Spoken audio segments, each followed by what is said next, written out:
talk a lot about the prospect of changing the world in some way. I think a lot about changing the world in some way, and I guess the question that might occur to me or someone who's watching is, well, is the world ever going to change? Does anything I do matter? Do any of our thoughts about this issue matter? Is it all just a big waste of time? Are we just talking about this because we got nothing better to do? I think that this line of thought itself is kind of flawed. It's a bit of an ahistorical way of viewing the way that the world changes. It's like basically viewing the world as an object which just does its thing, and what we do does not ultimately impact that in any way. And I mean, just objectively, this can't be true, because history, as it's unfolded, as events have happened throughout the world, well, not only are they transpiring in the lives of real people, but I feel very often the causes that ultimately make some kind of historical event unfold are not just as simple as like this isolated incident of this thing happening. I think more often the case is that there's a lot of movement within the culture at the time. There's a lot of kind of like political momentum, social momentum, a lot of things going on, and these things actually kind of cascade and then manifest in these specific historical events. It's not just like they just happen out of nowhere. No, there's a lot that builds up to it. There's a lot of pre-existing sides that would want it to go one way or the other, and all these things exist beforehand, and only in the actual historical event do they actually all come together and play out in some way. So I would view these events not necessarily as isolated incidents. I would view them as kind of inevitabilities. And the reason they end up happening is because there's just typically a lot of unfulfilled energy, or a lot of there's a general sentiment that goes into making people do the things they do, and ends up ultimately causing the events to happen in a certain way. Now, it's somewhat understandable that we have this kind of ahistorical perspective, because we're kind of like the first few generations or so to really be able to look at the entire history of the world and see it as something that's gone and past, and we're totally separated from that now.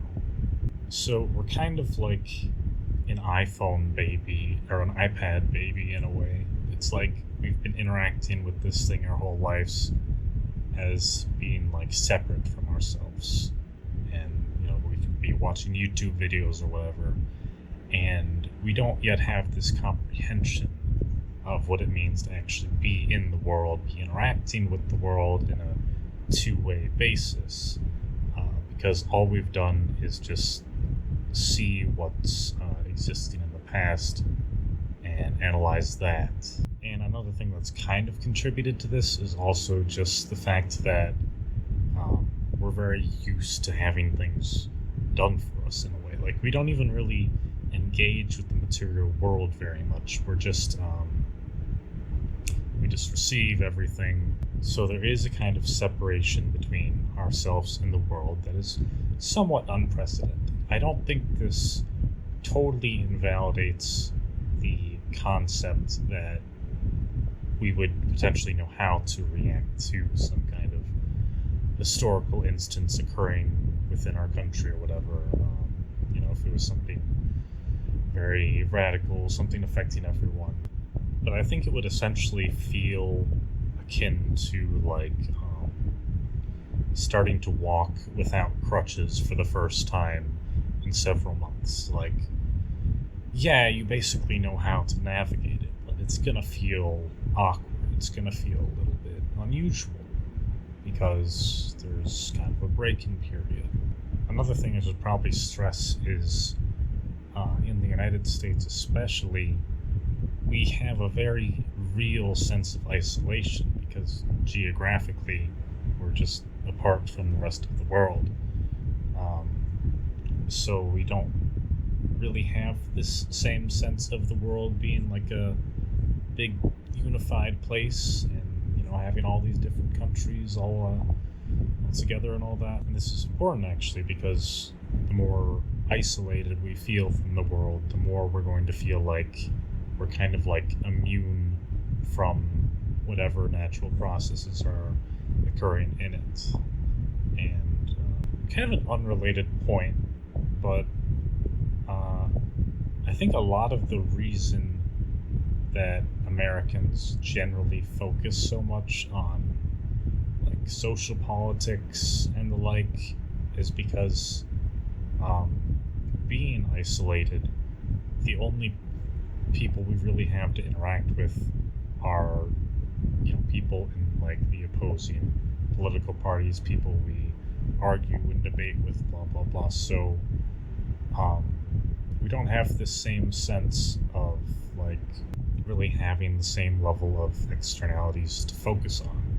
So what happens is we just go inward and we end up spending a lot more time doing infighting type things than anything else really. Also, probably another thing worth noting is that because we're used to viewing history in terms of the history books, we're not thinking of it in terms of the amount of time that's passing as much, relatively speaking, because these things unfold very slowly in reality, and it's often we don't have a full picture of everything that's going on as it's happening, and it's not until after the events themselves have unfolded that we actually can narrativize it and have it make sense to people who weren't directly involved. So I think one of the points I'm kind of trying to make here is we don't really totally know yet if the world is changing. We don't know to what extent history has begun to unfold. I mean, it's not necessarily going to be bombs bursting in air, rockets, red glare, all that stuff. It could just very well be a series of seemingly unrelated events, eventually leading up to some kind of cultural shift. I mean, it's not always so dramatic. And I would kind of hope that it's not as dramatic, because I would like to think that we're in a kind of wishy-washy way in a post-war society somewhat. Obviously, it's not totally the case, and there's still threats, blah blah blah, but in a very vague sense, everyone kind of just is hoping, and probably generally would agree that we should avoid war. It's better to get peace, blah blah blah. And this is not really the sentiment that we've had in the past. The past has been a lot about conquering and all that. But anyway, a lot of this is basically just to say we don't yet understand the context of the world as it currently is, because if we're always looking at it in terms of history, or if perhaps even worse still, we're always looking at it in terms of this neoliberal eventide of technological development being the last remaining thing that history is going to do, then yeah, it's gonna probably seem to you like nothing is really going to change. It's going to seem like the way things are historically throughout the world is pretty much static because, well, really because we're kind of myopic and we're also very attached to, I guess, the way the world currently exists. But realistically, there could be a future where no countries exist even. There could be a future where, maybe we can just freely cross borders between all the different countries, and this isn't a big deal because we don't have to worry about, war and spies and all this crap that, would probably be occurring between, like, US, Russia, and China right now. But, like, just the fact that I can say that and suggest that as something that might happen should probably show you that, actually, there are very realistic ways the world could shift. I'm not saying it's necessarily that. I'm just saying the fact that we think of these things as so static and they're really not says a lot about the way that we perceive the world and think that, it's staying as it is. And this is somewhat natural. I mean, we're not all capable of predicting the future. We can only really think about the things that exist in our current environment. I don't imagine that, peasants in the medieval era working under kings, just farming the land every day, I don't think they were really thinking the world was going to shift in any major way. I mean, we can look back at them and be like, wow, that's really stupid working for a king your whole life and not being able to barely even eat a good meal every day. Why didn't they do something about that? Well, because they were used to doing things that way, and it never occurred to them that, yeah, you can actually just change that. Like, who'd have thought? But a main thing I would want to bring up when faced with the possibility of the world just not changing is the fact that, actually, even though not every person is a scholar, not every person is political, historical, blah, blah, blah, people generally, I think, have a sentiment that the world should be a better place in some way. And they may not have the best defined sense of what that way is. Maybe just some general egalitarianism, everyone should be able to eat food and just basic stuff. But just the fact that people are kind of subconsciously agitated about the state of the world being ineffective, I think actually gives the entire necessary precedent for the world changing in some way. If you think about, like, the American Revolution, for instance, who were the main people who drove that? Probably, like, a few dozen dudes who were, like, founding fathers drafting up the Constitution. Some people were like, yeah, we don't want to serve the monarchy, and we're going to do some things about it. But that's just, like, a very small number of people who had this initial idea of wanting to change things. And that's all that's necessary, as long as there's also a sizable body of people who may also feel like, even if they haven't fully rationalized out the same thought process as Thomas Jefferson or whatever, they can be like, hey, I might want to support this thing, and I feel generally like those guys in England are not so cool. I'll fight in this war, I guess, because the war's happening anyway. and someone's got to fight it. So, may as well be me. Very simple. I mean, it doesn't have to be an elaborate thought process for every single person all the way down the ladder.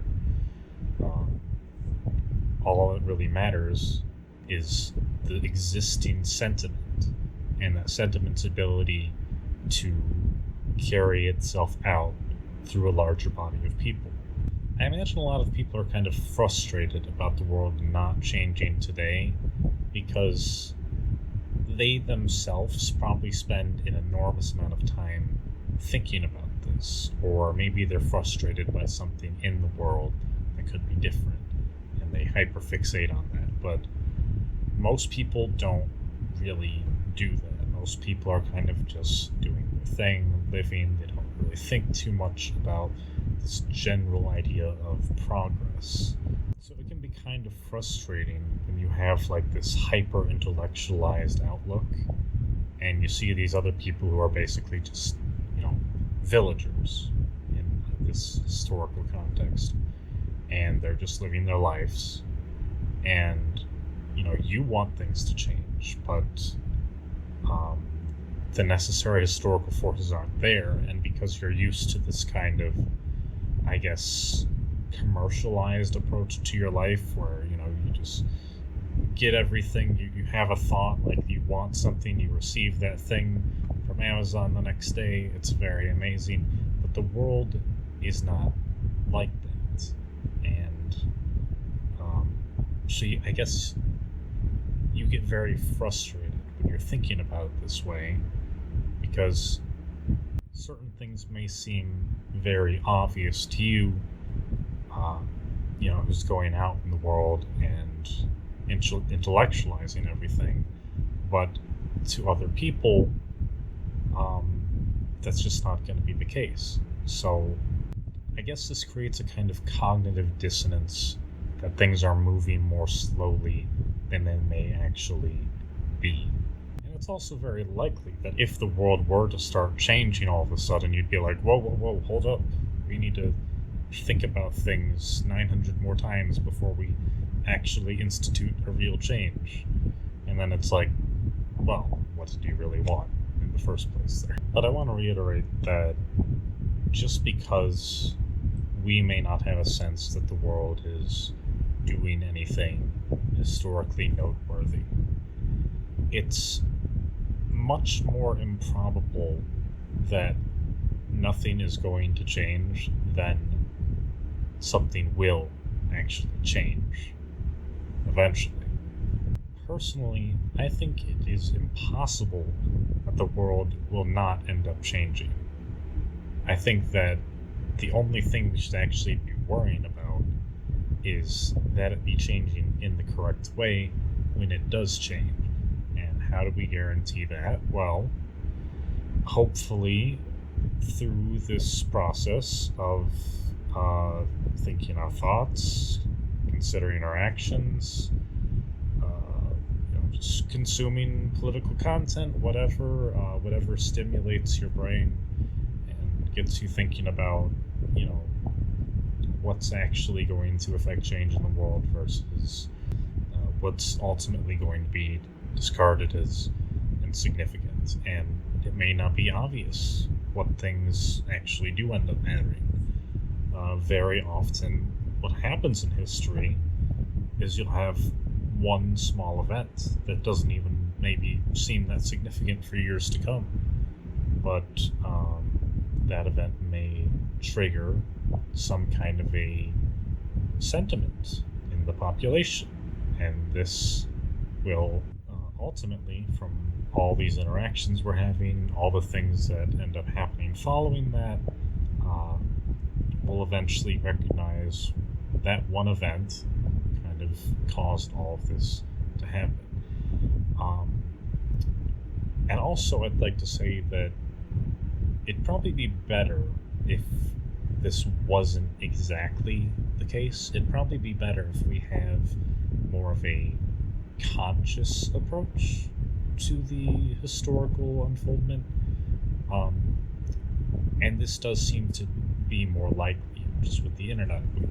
one thing can happen, and we'll talk about it a billion times before we move on from that. And maybe that will then exist in the back of our minds going forward, but it's not like, I'd say it's pretty unlikely that just one thing is going to happen in an isolated way, and that's just going to cause everything else to happen. No, I think just with the existence of the internet, it's more likely that the way history is going to happen is through this very gradual kind of a processing of everything that's going on. Now, outside of historical happenings, would I like to imagine some kind of a radical change happening in society? Yes, I would. Realistically, is that probably going to happen? I don't think so. I think what is actually going to happen is we're just going to very slowly continue getting smarter and smarter every day, hopefully. Hopefully we're not getting dumber. And eventually this will lead to just feeling like changing the world becomes like a common sense thing. I may be a little bit hyper optimistic in this way, but I kind of feel like it's an inevitability that at some point the world is going to reach a state where maybe it's not perfect, but basically all the ideals we hold today that would be viewed as massively positive will eventually be realized. And then, probably end up wanting new things after that, but at least we got there.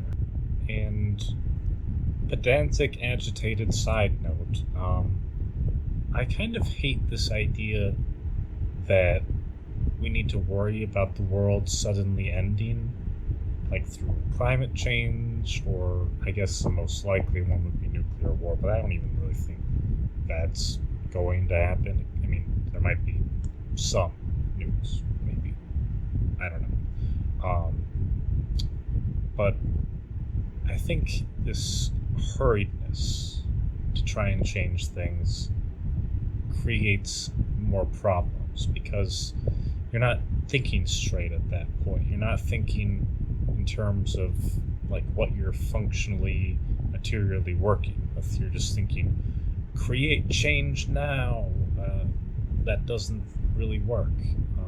And this typically also comes from this kind of what's the word? Privileged perspective, where the people who are like doing climate protests are pretty much all like well-off white people who don't really worry about poverty and are thoroughly immersed in social media and just kind of let that take control of their actions. Which is just to say, it's kind of disconnected from the real needs of the world and the people. And to further compound the stupidity of this point, I don't think that global warming is going to end the world. I don't think that's even a possibility that exists right now. Not to say it's not in some sense real, but getting away from the point here. So this is all to say we need to have this holistic perspective about what we're doing, how we're doing it, what we can realistically expect, the ways through which history shifts, etc. And I think the effective way to navigate this is just view the world as something which is constantly giving you new opportunities, new ways to think about things. And even though I said that thing about this desire for immediate change coming from a place of intellectual frustration, you also shouldn't downplay perhaps the importance you personally could contribute to the world changing in some way, because you could be one of those people who's Thomas Jefferson or whatever, and you end up giving momentum to other people. And even if you're not some big shot who winds up in the history books or whatever, you're still playing a part just by being a person, doing your best, thinking through all these philosophical, social, moral dilemmas we have, and I think we kind of underestimate our ability to, just through having talks with people on the internet, me talking to you even, just doing our thing and not like dramatizing everything through this historical lens, that can actually be the way in which change is ultimately enacted. Because, I mean, you think about history as this very dramatic thing, right? You think of it as people fighting each other, and someone conquers another person, and all this stuff is happening, and it just seems very chaotic, and there's a lot of power struggles involved, etc. Blah, blah, blah. I don't think that this is actually the way history has to happen. I think that realistically, if we take this anti-war generalist stance and just take it as far as it can go, then I think the real way history would actually unfold would be through this like constant state of like diplomacy, I guess, where if you can just imagine like maybe the British and the Americans came together, had a cup of tea, decided we don't need to have the Revolutionary War. Like, the Revolutionary War by itself doesn't actually mean anything, you know? Like, what means things is that the fate of the world ultimately gets decided in one way or another. But that could have just been decided over tea. Could have been very simple. But no, we had to fight a war. So the point is, historical events don't have to be historical, I guess. They could just be a simple matter of let's do things differently. And then, from then on, the precedent is set. And, like I said, it doesn't have to be dramatic. It can just be a matter of figuring our things out properly without, for lack of a better word, throwing a hissy fit over it and deciding we have to kill each other. And you know, the only time war is actually progressive in a basic sense is when there is a clear-cut villain or bad guy. And I think today there isn't necessarily there rarely is a clear-cut bad guy. Not to say there aren't parties who are more at fault than the other, but I think generally, I think if you were to see a clash between any major countries today, it would not be a simple case of good guy versus bad guy. It would more likely be a case of one interest versus another. Probably a lot of narrativizing that goes into that to try and justify things. You know, maybe ultimately one party is better for humanity than the other, but it's not like there's really a evil country. I know a lot of people kind of like to think this is the case.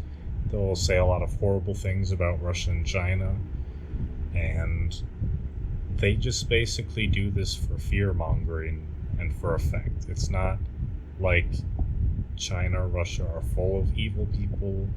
It's not like, you know, the leaders of those countries don't have the well-being of their own population at heart in some way. But no matter what you think of these countries, it's very stupid to try and assume that, like, a country itself is evil today. That's really not going to be the case. Like, the only sense you could really see them as being evil would be in the sense that you're viewing them as in opposition to you. And you may be justified in viewing it that way, but that doesn't change the reality of that country's circumstance. Now, I mean, war is a racket. Both sides are just going to antagonize the other side as a kind of, I guess, rhetorical device to get people to fight the war for them. That's just how things happen. And I think if you were to genuinely question anyone on whatever side in any country who's like a very nationalistic person, and be like, hey, don't you kind of think like maybe the other side deserves dignity? Maybe you're just kind of being selfish in a way. You'd probably get them to concede that. I mean, it would just be hopelessly ridiculous in like this moralistic. It would be a ridiculous moral stance to try and suggest that another country is quote unquote evil. And by the way, the only way we view things like this is because we still exist in a scarcity mindset. We still kind of have this old world thinking, which says that we have to conquer, we have to be the best because there's limited resources, when that is not the case at all. And another thing we should keep in mind about war is, at the end of the day, we should always try to avoid it, because it's not just the two countries that are fighting who suffer in war. The entire world, in a way, ends up suffering, because if we're always stuck in this state of needing to spend billions and trillions of dollars on war, and it's always the top powers who are fighting amongst themselves for more dominance, this amounts to an enormous amount of wasted resources, which then results in ultimately the world becoming a poor place.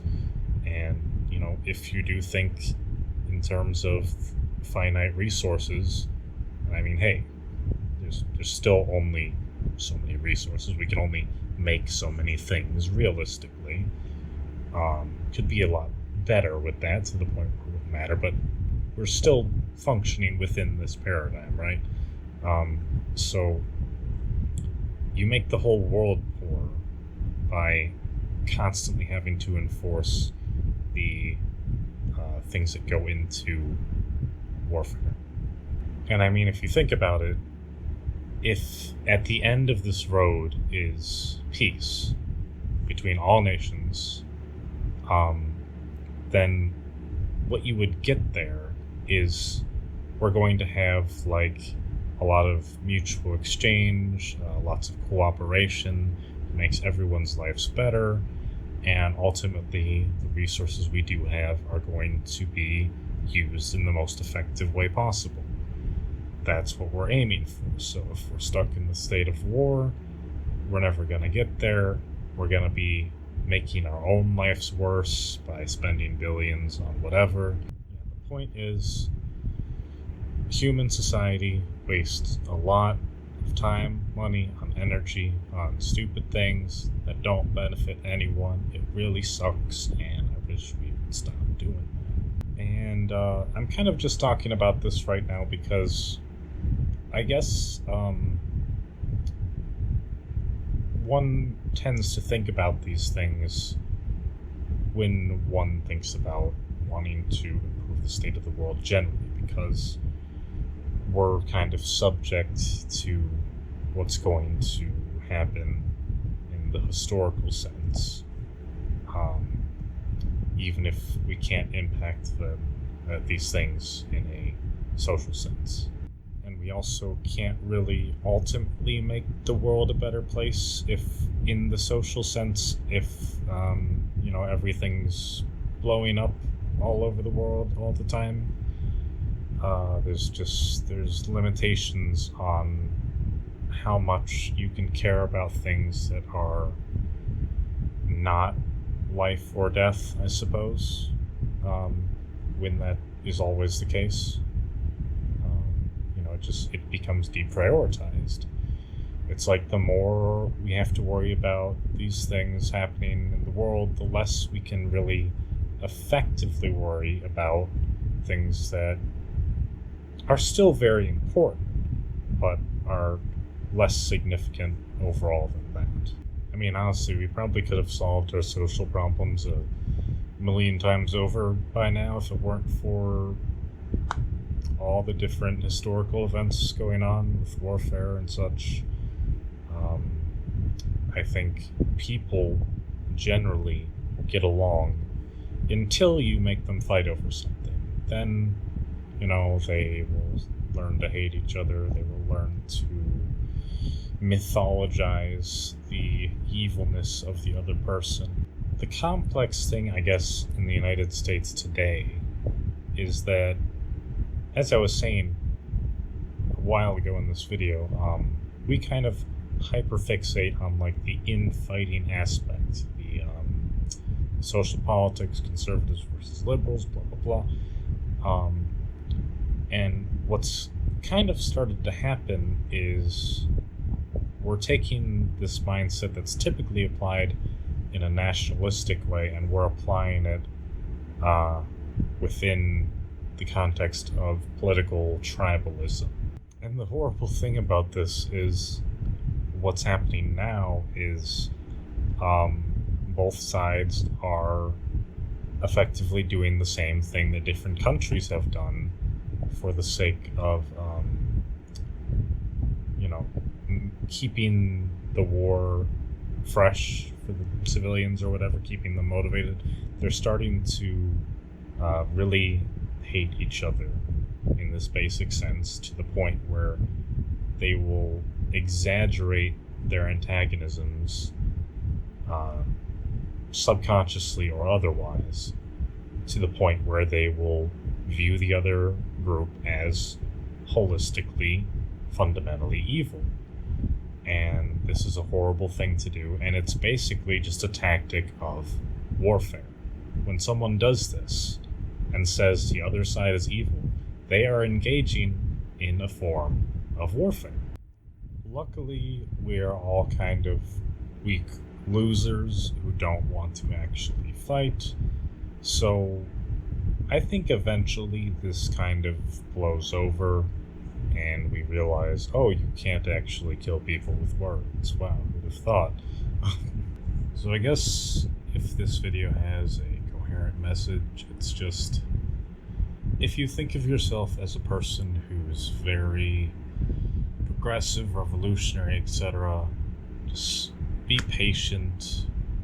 Try to understand that the world is changing, whether you can comprehend how it is or not, and also realize that the way things unfold in the future aren't necessarily going to exactly follow the kind of logical steps that you might expect based on the past. That even if it doesn't seem like it, people probably are getting smarter, and you should always try to keep making yourself smarter too, because then that causes this endless domino effect. You make the people around you smarter. It's a good thing. Just I prescribe optimism. That's what I'm doing here. Just be a little patient, and keep in mind that even if stupidity tends to win at first, in the long run, it does tend to be intelligence that overcomes. Order of the day to come.